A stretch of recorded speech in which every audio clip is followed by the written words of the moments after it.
What's up, guys? Coach Anton here. We're at Peterson Grapplers. I got David today because his ears are not as big as George's, so we're gonna use him. George's ear is a little large right now. We're gonna use David. Also, congrats on winning your last fight. Knockout, TKO? Knockout second round. Knockout second round, pretty cool. Got on top of someone, beat the crap out of him. It was great. Anyways, so last week we talked about escaping kind of MMA jiu-jitsu, right, with the elbow. And now we're gonna talk about just how to keep someone down. We're gonna keep it simple. We're gonna talk about wrist riding and how to kind of switch off from inside wrists, outside wrists, and some common defenses that David might do in MMA or jiu-jitsu, right? So David's down, right? We already have somebody down. I'm gonna keep it a little more wrestling centric for this, like how I would keep someone down in MMA or wrestling. Obviously, in just straight up jiu-jitsu, right? A lot of you guys are gonna go to seatbelt. You'll have your knee in and you're trying to get this near leg in. Wrestling's a little bit different. We like to put our far leg in because somebody can't hold their back. But we're just gonna talk about how can I keep David down. David's trying to stand up in MMA or grappling and I'm keeping him down, right?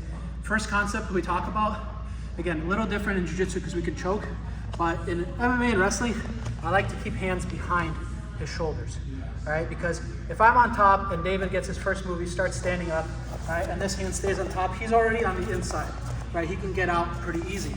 But if we get into a good habit of just floating our hands behind, he starts standing up, you can just lock your hands, right? This is really underrated, by the way, in grappling and MMA. There's a reason that in folk style wrestling, we can't do this, right? In folk style wrestling, we have to unlock our hands until David stands all the way up, then we can lock. The reason being is it is so powerful to just be able to lock your hands. He starts standing up, I'm behind. Just being able to do this is really strong because now I'm under both arms and my hands are locked. It's really difficult. Even if he makes it all the way up to his feet, right? All the way up to his feet, my hands are still locked, right? I can hit my mat return, bring him back down to the mat, okay? So that's just a general concept, super simple to remember, right? Arms behind, inside the body, we can lock at any time. Really, really strong, really underrated. Also use S-grip, right? Okay. So the breakdown or the ride we're gonna talk about, my hands start inside, and what I wanna do is I wanna get weight on David's arms, on his shoulders. If he's in good position, he's kind of back a little, so see how he almost like postured up? He can posture up, have hands inside, and start fighting hands here, right? As soon as the weight is on his hands, it's way harder to posture up for him, right? Because the weight's back, he's gotta kind of like walk backwards, boom, boom, boom, right here, and then he can get his hands back, okay? So what I'm gonna do, I'm here, I'm behind the arms, I'm just gonna get up on my toes, my back knee, this one, is gonna drive straight up his tailbone, right? And I'm gonna get up sides of my feet, and I'm gonna drive with my hands inside, like this. Okay, we call this thigh pride. It seems really easy, but it's a little tricky because a lot of newer grapplers, wrestlers, fighters, they kind of grab the thighs, and David really likes this.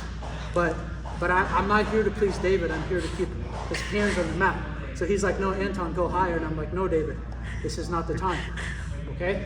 So I'm not actually just holding on and running, because if I just hold on and run, look, let's just be strong for me. My shoulders are just gonna go over the top, and there's no actual pressure on David, right? So what I'm gonna do is I'm gonna flex my elbow in like this, make knuckles. Knuckles come out, elbow comes in. Knuckles come out, elbow comes in. Right, this puts pressure on his rib cage, right here. Now I have weight on his hands, my knees in his crotch and his tailbone right here, and I'm on my toes. Now when David tries to build back up, it's hard for him to do it, and I'm constantly driving forward.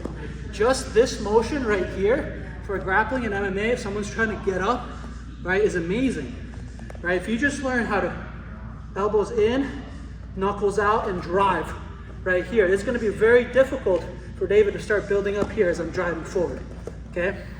Now we're gonna talk about how to get wrist control, okay? So first we thigh pride, right? We hit our thigh pride, the weight's on his hands. I'm gonna keep my knee back here in his tailbone.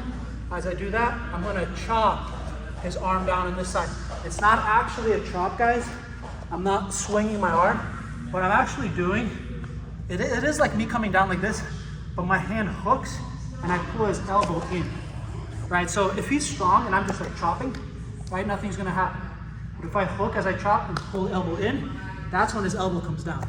And this should be my goal, right? Look, I'm still on my toes, my knee's up his ass, I have his elbow down, right? This is really important. This is all I want against a good guy.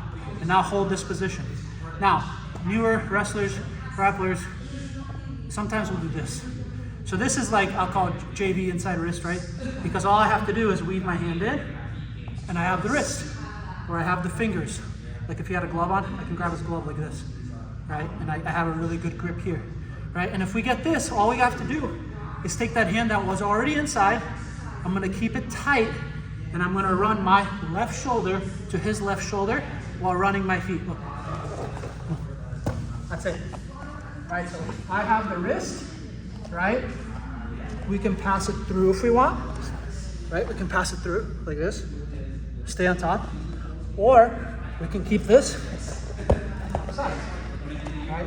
Straight from here, right? The only thing I really want to worry about is David going all the way through like this, boom, and catching me in like something like a triangle, right? And the way I stop that is I just have my knee up his ass. So as he does it, I just step up. When he stays up his ass, it makes it hard for him to roll. And again, in MMA, I got my punches at the same time. Okay? So really simple. All I did after I got the wrist, right? His elbow's down, I have the wrist. His hand could go like this. Yeah. So look, my knee's still up his ass, elbow's down. One detail too, I'm matching, right? So it's not, my elbow's not out here because he can wrist roll. Boom, wrist is out, right? My elbow is on his elbow. It's hard to wrist roll here, right? And then so what happens, I don't do the whole thing in a second, is elbow, elbow, shoulder, shoulder. And as I run, his hips come down, this, right? And he might try to like slip, he might try to like slip his wrist out, start working, right? But it's really difficult when I have the control.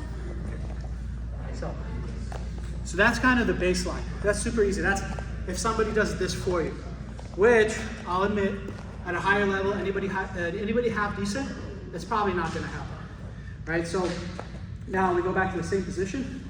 I'm here, I'm inside, I run, so his hands are forward. Now I have that in mind, right? I know I'm going to chop this arm, but as I chop, his hand is out here. So if I try to go inside, he just doesn't let me have the hand. So what I'm going to do now, I chop, trap. So I chop, slide, trap against the mat. Now I'm still up on my toes, I'm feeling good. He can't really go anywhere because I have this control. His weight is on his hands. I'm gonna windshield wipe. Inside, switch, switch. I can keep the 2-on-1 if I want, or I can go back to wrist, inside thigh, elbow to elbow, shoulder to shoulder, run, run, run, run, run. Again, if he tries to roll, I keep my knee up his ass, right? Or I just let him, right? If he sometimes like he'll try to do this roll, I just let him, and I come out through this side, right? However, most of the time they should not be able to roll against you, right? If I go prod, chop, trap, swap sides, inside, here, there should be pressure here, right? While my pressure is up on the toes, right? He shouldn't be able to roll. And now here, right? I can figure out what do I want. Do I want to strike? In jiu-jitsu, do I want to have my leg?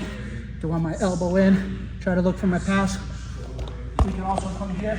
I love this position if we're fighting or if we're wrestling, because in wrestling, we have half Nelson, super easy, or we just go under here, we call this near side shoulder, my bottom shoulder, right? It's super easy to put someone on their back here. Obviously in MMA, we're just hitting, right? And that's where our video from last time came from, right? Whereas, yeah, it's hand control, right? He stops me here. Okay. But here's powerful.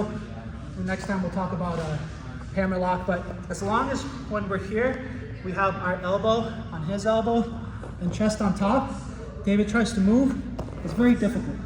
And even if he's like, let's say he gets has himself covered, like his elbow's in, and maybe I feel him start to circle this way, I just follow and cover the leg, right? And once I cover the leg, now he's like, shit, right? He's trying to build his base. I'm punching, I'm pulling the head, covering the leg, I'm punching, pulling the head, I'm cross-facing, right? I'm keeping him down on the mat. Okay, one more time. So again, super simple, but details make it work. All right, we're here, we're under, we can start claw, we can start under like this if you want. Okay. Bipod, chop. Again, if they're newer, you might catch this. Otherwise, he's outside. Boom. Pass it along. Bipod. Shoulder. Through. Right. Head kind of like in his armpit. Right. If you stay here, you give him that chance to roll through. Right. But if you adjust and have your shoulder head through the armpit right here, now he can stay there. He can hop to the side, kind of like Happy Nelson, claws, punches, whatever you like, as long as you keep these legs covered, right? If you're out here, now you can start kind of like building his base, right? Go ahead. He'll like come up, start building his base. But if you guys cover the legs, you start building the base, it's really difficult, right? Because we're sitting on top of the hips. So that's keeping someone down. It's pretty simple. Again, elbows in, don't actually chop the arm, just pull the elbow, claw on top, pull through. That's gonna work on really good guys. All right, thanks for watching. David, congrats one more time, and thanks for being my dummy. I'll see you guys next time.